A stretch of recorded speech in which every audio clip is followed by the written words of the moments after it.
Merci beaucoup pour cette invitation. Merci beaucoup de me donner l'occasion de participer à cette conférence.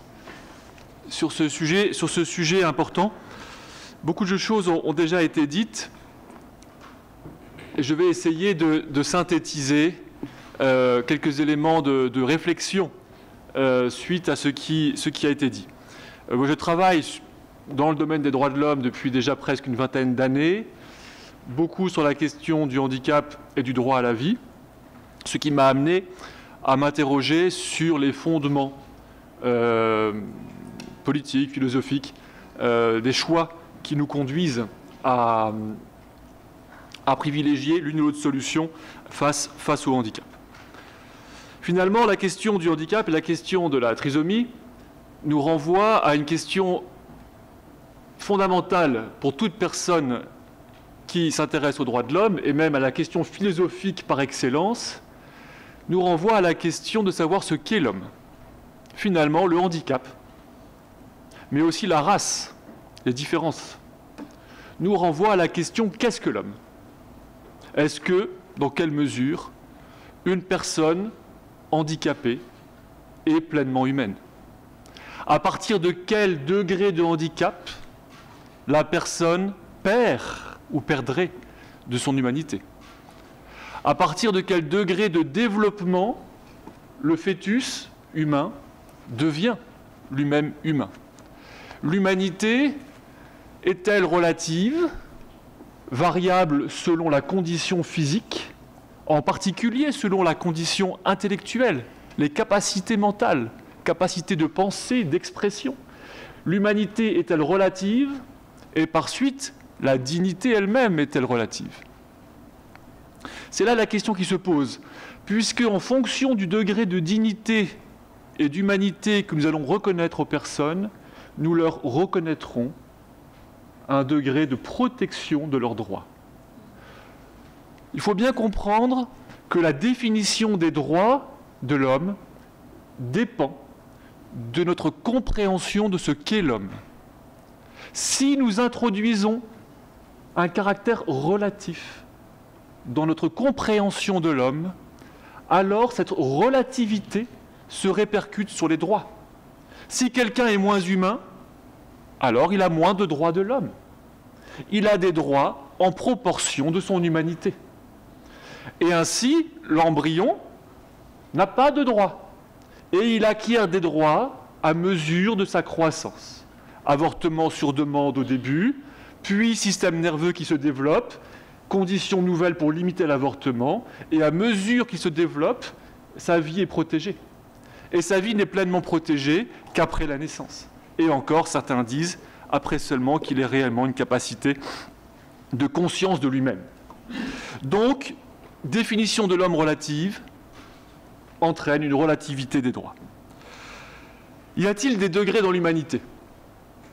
Très clairement, il y a deux réponses. Certaines personnes estiment que oui, il y a des degrés dans l'humanité. Ce sont les personnes qui, avec un regard qui se voudrait scientifique, que l'on peut qualifier de matérialiste, considèrent que les hommes sont finalement une espèce animale dans un processus d'évolution, de progrès, et que le propre de l'homme, c'est justement son intelligence, ses capacités qu'il ne partage pas ou qu'il a à un plus haut degré par rapport aux autres animaux. Le propre de l'homme par rapport aux mammifères, aux autres mammifères, serait son intelligence, et donc les personnes, les individus seraient humains en fonction de leur degré de développement, de leur degré d'évolution, de leur degré d'intelligence.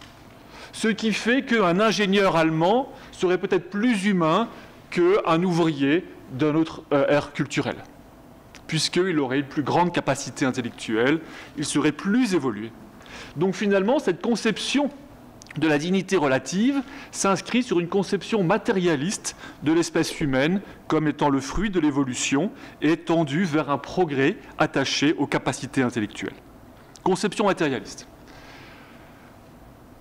L'autre conception, c'est la conception qui dit que non, il n'y a pas de degré dans la dignité humaine, il n'y a pas de degré dans l'humanité.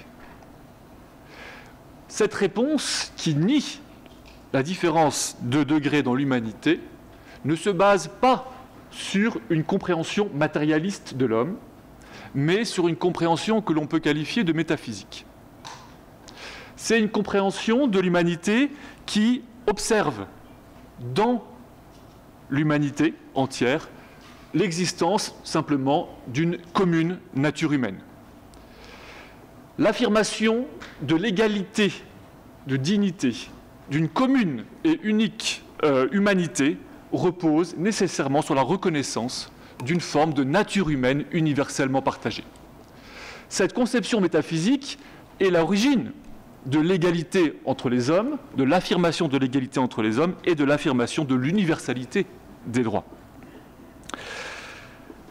C'est elle qui aussi est à l'origine des droits de l'homme, finalement, et de leur propre universalité. Selon cette conception métaphysique de l'homme, chaque individu participe de l'humanité, quelles que soient ses différences. Et donc l'humanité, c'est une qualité commune que nous partageons, que nous soyons hommes ou femmes, quel que soit le sexe, l'âge, la race, le handicap, etc. Nous partageons tous cette humanité et donc cette commune dignité d'être humain. Et alors là, effectivement, nous avons une humanité qui est affirmée sur un plan de l'égalité.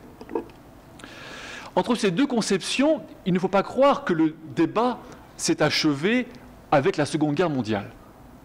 Ces deux conceptions se sont toujours opposées, elles se sont fortement opposées à la fin du XIXe siècle et au début du XXe siècle, avec des luttes aussi très fortes entre les mouvements qu'on pourrait dire matérialistes, anti-religieux, contre la conception métaphysique de l'homme. Elles ont conduit, évidemment, au pseudo-scientisme ou au racisme scientifique et à l'eugénisme des années 20, des années 30, et notamment de l'Allemagne nazie, mais c'est seulement un exemple, dans beaucoup d'autres pays. Donc cette conception scientifique matérialiste de l'homme a conduit nécessairement à la conclusion de l'inégalité des hommes. Si nous ne sommes que des animaux évolués, nous sommes alors inégaux. Ce n'est qu'avec une compréhension métaphysique de l'humanité que nous pouvons affirmer l'égalité.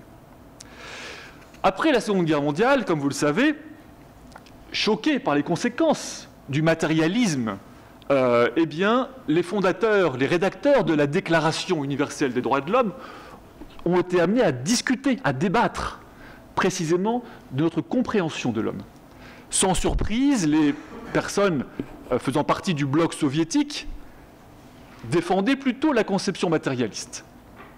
À l'opposé, des diplomates, des philosophes du Chili, du Liban, d'autres pays, ont soutenu la compréhension métaphysique de l'homme comme fondement des droits de l'homme et de leur universalité. Il y a eu une discussion vive entre ces deux. Et finalement, face au matérialisme qui conduit à l'inégalité, c'est la conception universaliste de la nature humaine et de la dignité humaine qui a prévalu. Et c'est cette conception universaliste qui est donc la condition même d'existence des droits de l'homme. Il ne peut pas y avoir de droits de l'homme universels sans nature humaine universelle. Néanmoins, pendant les débats sur la rédaction de la Déclaration universelle, il y a 70 ans, certaines personnes ont voulu réintégrer cette différence entre les personnes selon leurs capacités. Ainsi, lors du débat sur le droit à la vie, une proposition fut faite pour introduire une exception au droit à la vie. L'exception était proposée en ces termes, il s'agissait de permettre, je cite, « la prévention de la naissance d'enfants handicapés mentalement, ainsi que celle des enfants nés de parents souffrant de maladies mentales. » Donc, en 1948, la proposition a été faite d'introduire une exception au droit à la vie pour permettre l'avortement eugéniste. Eugénisme qui vise en particulier les déficiences mentales, parce que l'esprit est le propre de l'homme. Donc un être humain qui aurait une déficience mentale, finalement, ne serait qu'un corps, presque un animal, comme un autre mammifère. Donc, permettre l'eugénisme, l'avortement eugéniste. Cette proposition a été refusée. Les travaux préparatoires de la déclaration indiquent bien que cette proposition a été refusée, notamment grâce à l'intervention du représentant du Chili, qui a fait remarquer que cette proposition ressemblait fortement à la législation nazie. Mais, à l'inverse, la proposition inverse, proposée par le Libanais Charles Malik, de protéger le droit à la vie explicitement dès la conception, quel que soit l'état de santé physique et mental, a aussi été refusée. Et donc en 1948, on est resté avec un droit à la vie général, mais le débat a bien eu lieu entre les deux. Qu'est-ce que l'on peut dire sur la situation depuis 1948 ? Depuis 1948, c'est un secret pour personne, le sens métaphysique s'est effrité. La société est peut-être devenue plus individualiste, plus matérialiste et aussi en Occident plus sécularisée. La sécularisation a eu comme conséquence donc la perte du sens de la nature humaine et de la métaphysique. Il y a eu aussi la législation, la légalisation de l'avortement, qui nécessairement, lorsque l'avortement est pratiqué à une très large ampleur, comme c'est le cas en Europe, ça a des conséquences sur l'idée que les personnes, que la société se fait de la nature et de la valeur de la vie humaine. Aujourd'hui, on constate un retour de l'affirmation de droit à l'eugénisme et de droit aussi à l'euthanasie. On le voit dans la jurisprudence de la Cour européenne, on le voit aussi actuellement dans les débats du Comité des droits de l'homme sur l'introduction d'un droit à l'avortement eugéniste et d'un droit à l'euthanasie. Le retour de cette pensée n'est donc pas nouvelle, elle est dans le prolongement de la pensée d'il y a un siècle, se manifeste particulièrement. Et M. Lemené l'a parfaitement évoqué. Comment faire ? Quelle attitude adopter aujourd'hui, finalement, face à ce dilemme dans lequel nous sommes, entre les deux conceptions, la conception métaphysique universelle ou la conception matérialiste relativiste. Finalement, nous devons toujours, lorsque nous sommes face à des choix législatifs, revenir à la question de la définition de l'homme. Qu'est-ce que l'homme ? Qu'est-ce qui est réellement humain ? Qu'est-ce qui est le plus humain ? Face au handicap, est-ce qu'il est plus humain de rêver d'une société parfaite, entre guillemets, d'un point de vue matérialiste, et de supprimer les personnes handicapées avec le handicap ? Ou est-ce qu'il est plus humain d'essayer de surpasser, de surmonter la différence ? Et justement, comme l'a dit Jean-Marie Lemené, d'aimer. Le propre de l'homme, est-ce que c'est la force et l'esprit, comme le pensent les eugénistes du début du XXe siècle ? Ou est-ce que c'est l'amour ? Qu'est-ce qui fait ?